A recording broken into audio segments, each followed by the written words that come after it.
Hello, everyone. This is Rick Manning, President of Americans for Limited Government, here to talk about, I guess this would be a daily streaming thing we do about various issues that are coming up. And, in this administration, there's no shortage of things to talk about. And so we wanted to do this so people get a chance to kind of get real-time reactions to different things that are happening. I'm here with Catherine Mortensen, who's the VP of Communications. And we're doing this jointly because it just makes sense to have a conversation about some of these things. This may not look this way every time we do it, but for right now, we're going to try to do a conversation about issues that really just kind of contradict any common sense. Well, it's what gets us up in the morning. I always call it the outrage of the day. Like, what is the outrage that gets me out of bed? Yeah, and sometimes you get into your day and you end up. This one that we're going to talk about, I was on a radio broadcast this morning, and an announcer, the guy asked me about it. It was Michael Yaffe down in Huntsville, and he asked me about it. And I realized by the time my answer was done that I really needed to do a live stream on this because it really irritated me. And what we're talking about, Catherine, we're talking about President Biden asking OPEC to actually increase production of oil at a time when he has done everything he can to destroy domestic production of oil and natural gas. It's absurd. It's obscene. It's beyond belief that we would want to end up dependent upon the Middle East again. Yeah. And it is telling that this happened Wednesday. Jake Sullivan, President Biden's national security advisor, is the point person on this. He's the person who wrote the letter to OPEC. So that's telling in it itself that this is a national security issue. And then secondly, in the week, he had one of his economic advisors send a letter to investigate if there's any sort of collusion going on within the oil industry. So he's trying to blame it on others, right? Yeah. I mean, he doesn't want to own this. And the other thing too, Rick, that I think is very interesting is this is an indication of how concerned they are in the White House with inflation. Because gasoline prices are really driving up costs for folks. Yeah, that's really true. One of the things that people in the agriculture sector tell me is that just getting their fruits and vegetables to market, because the increased cost of diesel is dramatically increasing their costs. And when you're selling, when you go and you plant, you have certain price ranges in mind. And when the cost of delivering, the supply chain costs increase the way they are because of the increased price of diesel, it disrupts the entire market model you have. And a lot of people who grow things may be stuck with a decision that they have to leave things in the ground and not actually harvest because it's more expensive to harvest and ship to market than it is to actually do that. It's all about diesel. It's all about the gas prices and energy costs as a whole. And this administration uniquely didn't seem to understand that and has gone on a wholesale jihad against domestic energy production, which is everybody's experienced it, driven the price of gasoline up significantly. We've got a CPI of about 5.5% right now. But energy has gone up dramatically. We've seen it at the pump, and everybody feels it. And the Biden administration appears to be waking up to it. Well, the fact is cheap gas is what has driven and fuels, figuratively and literally, our economy. And it has for decades. You go to Europe, they have small cars. They don't do the sort of scale of industry, and people don't travel the way we do in America because gasoline prices there are so prohibitively expensive. But in America, we depend on cheap gas. And when our gas gets to European level prices, it contracts our economy. People's ability to innovate and to work, it is diminished. And for the Biden administration to go out and blame others, say, it's your fault, you need to do more, get us more oil, is completely outrageous. When the fact is they have put their what is it when you put your heel on the boot, or they put their boot to the throat of the oil production industry, the energy production industry. Yes. Let's just recap. This is the administration that decided, even though the part of the Keystone Pipeline that crossed the Canadian-U.S. border was already built, that they could stop the Keystone XL pipeline, I don't think under dubious legal grounds, but they decided they'd do that. That was one of the first things they did.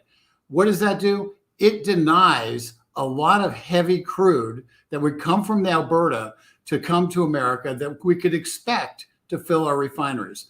They've decided they're going to go after hydraulic fracturing, which has been the miracle that has dramatically increased America's production of oil, whether it's in the Bakken fields in North Dakota and Montana, if it's in the Eagle Ford fields in Texas, whether it's in Central California. You have a tremendous storehouse of energy, of oil that is just there for taking, and we know how to do it. And he's stopped all the drilling in Alaska. He put a moratorium on federal lands throughout the rest of the country. I mean, this is crazy. And they're going after private lands by going after the things like private lands through Endangered Species Act and saying, oh, you're disrupting an endangered species. You're from New Mexico and originally, and in New Mexico, their oil industry is particularly impacted because of the Biden administration. Right. It's the Permian Basin down there in New Mexico and Texas. That's where we get a lot of our oil in the U.S. And those people in New Mexico who voted for Biden, it's a very blue state. You know, I have to ask, do they regret this? Did they anticipate that this is what he was going to do? Because he has really crippled that state economically.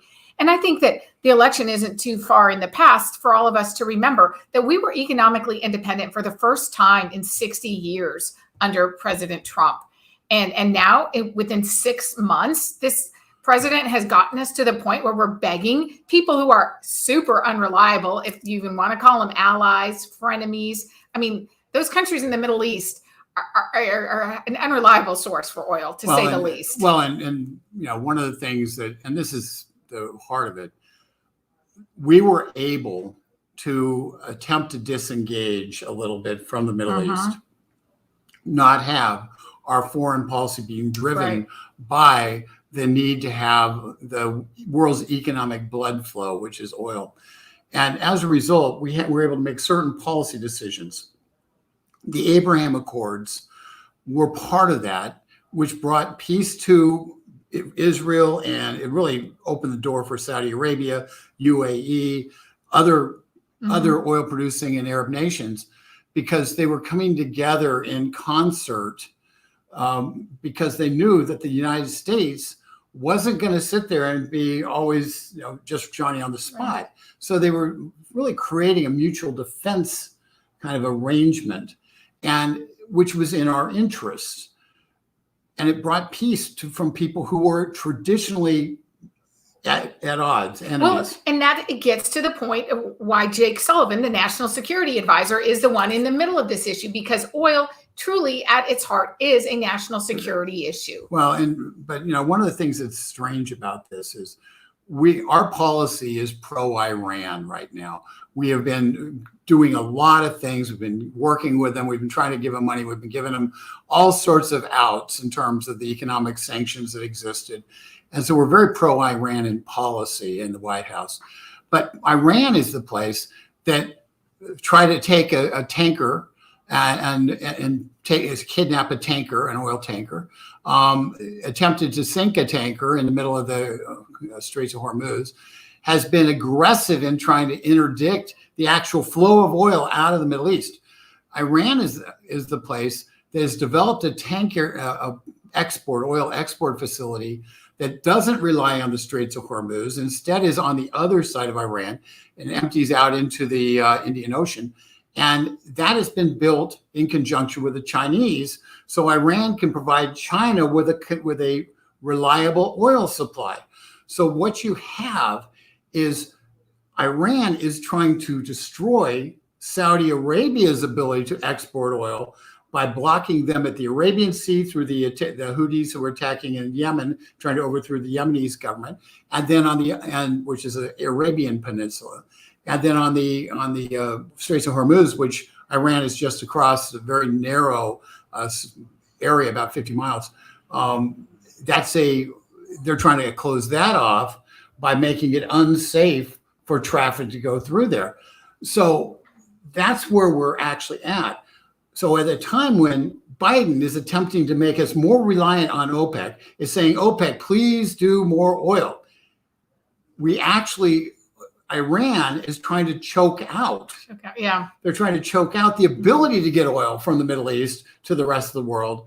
And as a result of that, if anything, this policy of stopping our domestic production, killing the jobs associated with it, creating havoc in our economy, creating an inflation spiral that we could talk about, but it's really we're seeing it not just in agriculture, we're seeing it in virtually every aspect.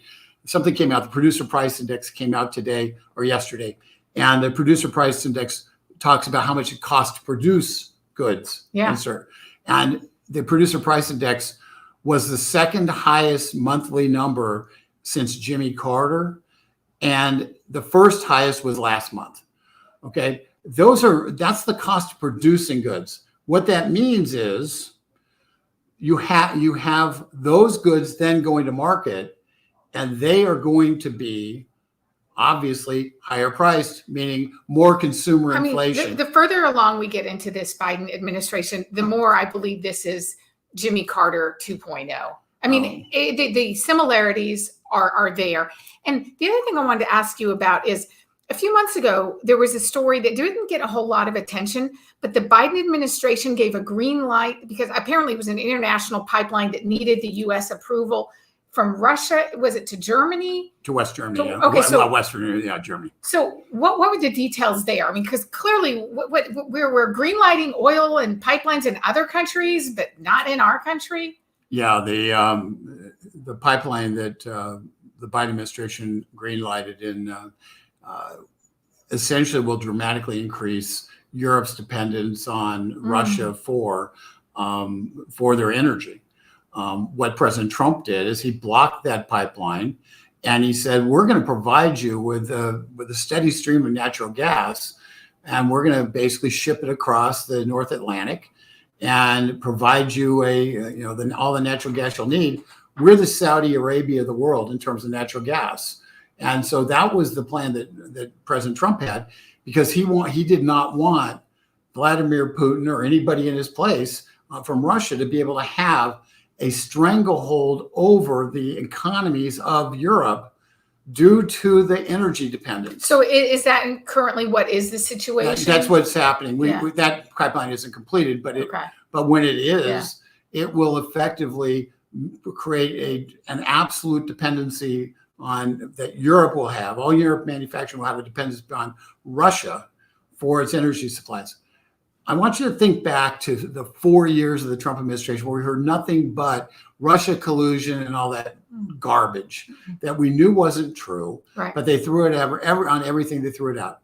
In one fell swoop, just with that decision, what Biden did is he put Russia's boot on the throat of Europe. Because if they close off in the middle of winter, if they close off the natural gas pipelines to Europe, there's going to be a lot of people get very cold very fast, and there won't be replacement energy supplies. So rather than having Europe diversify where it gets its energy from, rather than have Europe actually stop being stupid and have a green agenda that has choked off all their domestic energy production, including the coal production, which they have in abundance in Europe, by the way. But they've closed all that off. So because of the green energy demands. There's so many examples of hypocrisy here. Yes, there are a zillion of them. But just remember this. This is why I got irritated. We've spent American blood and treasure in the Middle East for 2 decades now. And we have there's a plan to get out of Afghanistan. It appears to be falling apart because, quite honestly, we're just turning the countryside over to the Taliban, and they're taking cities and they're murdering everybody in their wake who might have been our friend. And they're doing that right now. We're sending Marines in to try to make sure we get our embassy personnel out of Kabul. And it's because while we need to get out of Afghanistan, we need to do it in an orderly fashion as opposed to just abandoning ship. So what you're seeing, but when you get entangled in these kind of conflicts, it's very hard to get disentangled. Mm-hmm. There's always consequences that are kind of unplanned for. But what we've got is we had a strategy to be able to go with our strategic interests and not just the strategic interests dictated by oil. Secondly, we keep hearing about the Green New Deal. We keep hearing about all the, how dangerous, how we need to get rid of fossil fuels. What Joe Biden did this week was say, we love fossil fuels. We love fossil fuels when it's being produced somewhere else and we're exporting the environmental cost to somewhere else. That's what he really did. And so, in the heart of the entire environmental movement, people have to understand this. They don't care about the environment because otherwise China would be their number one target because it's the dirtiest country in the world in terms of polluting the planet. They don't care about China. They don't care about fossil fuels when they're being produced in the Middle East. They don't care about any of that. What they care about is taking down Western civilization, taking down capitalism. And that's why they focused on Europe and the United States.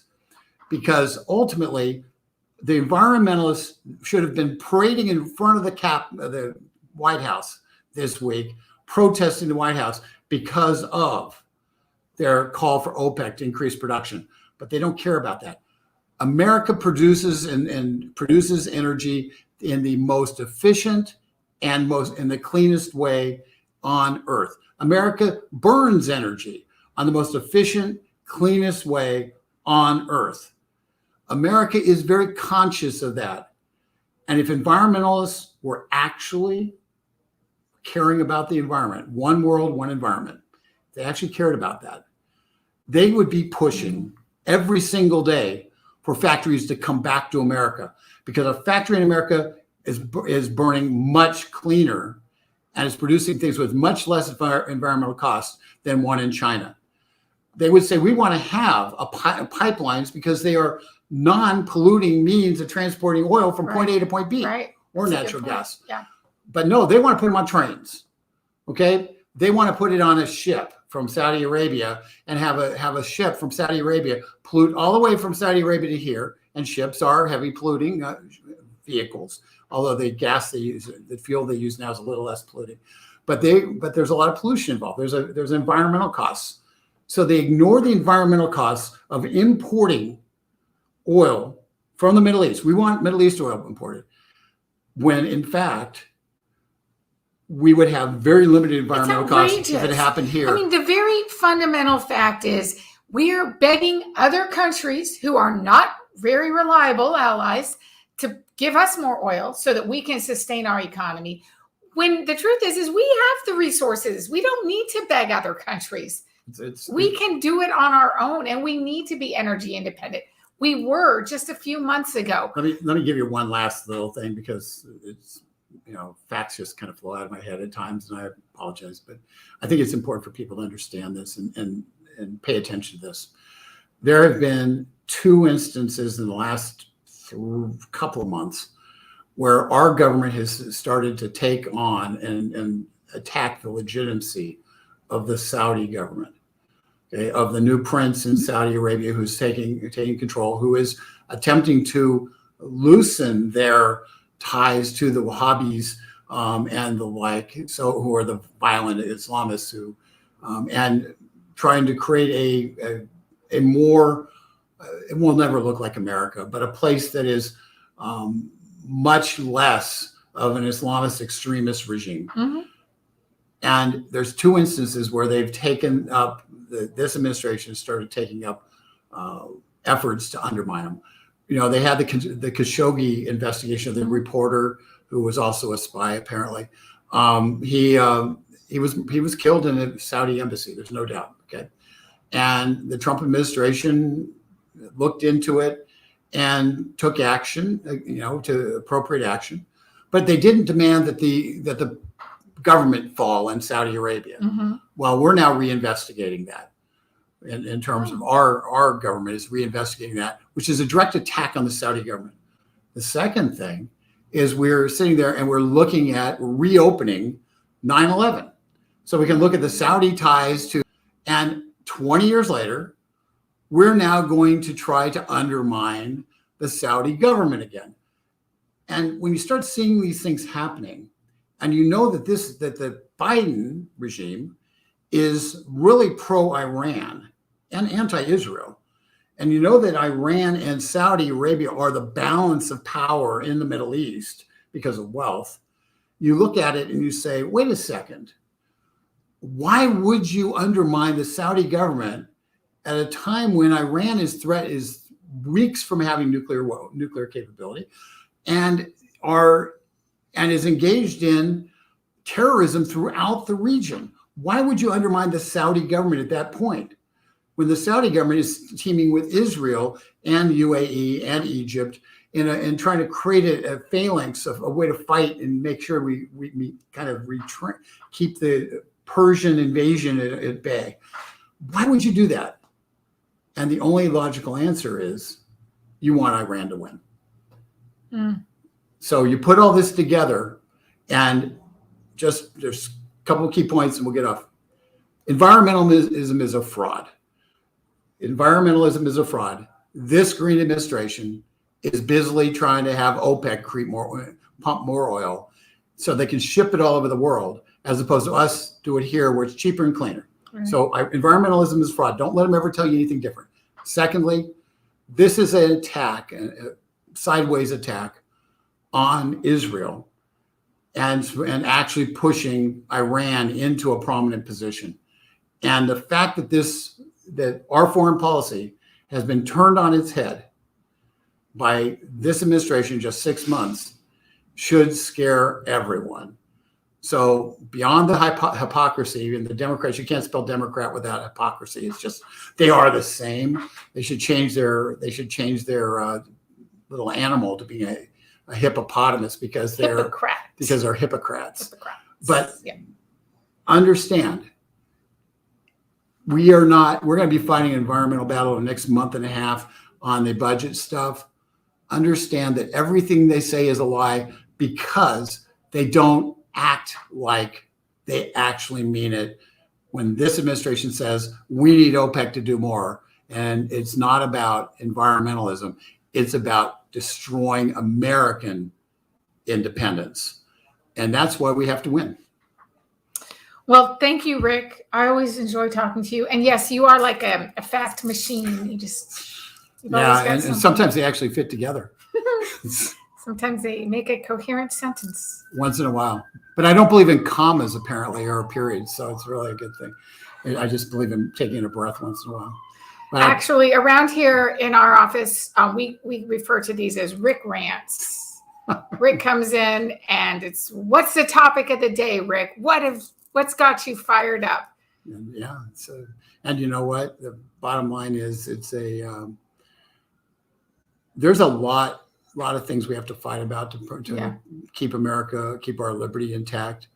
And I hope people will just soak these things in and check. We do fact check, make sure what I say, fact check it, because I want people, the reason we're doing this is I want you to be informed. I want you to have the facts at hand.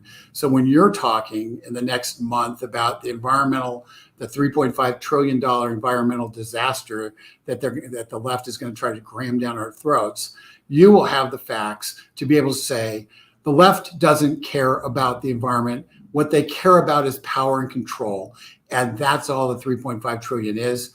And by talking about this OPEC thing, it gives you the other side cannot refute it.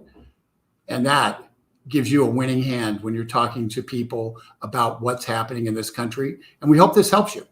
And the last thing I want to say before we go is, if you like what we're talking about, and if you're on the side of liberty and individual freedoms, subscribe to our YouTube channel, like our video below, leave comments. And also, we're going to put it in the description below, a link so that you can subscribe to our daily newsletter.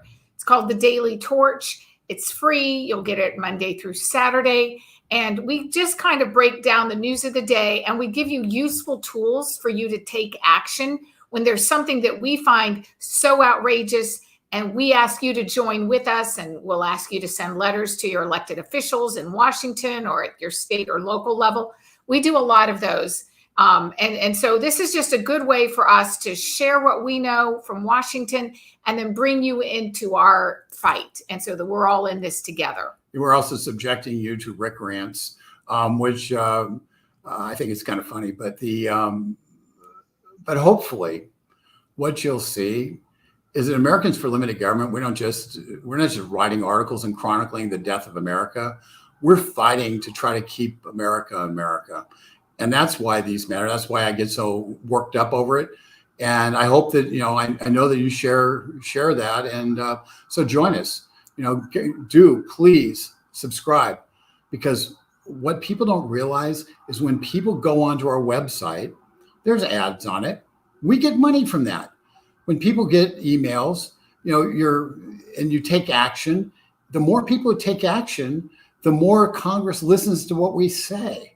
So these are very important things. You as an individual can make a huge difference. Join us, get your friends to join us, and let's take back our country. Let's make America, America again.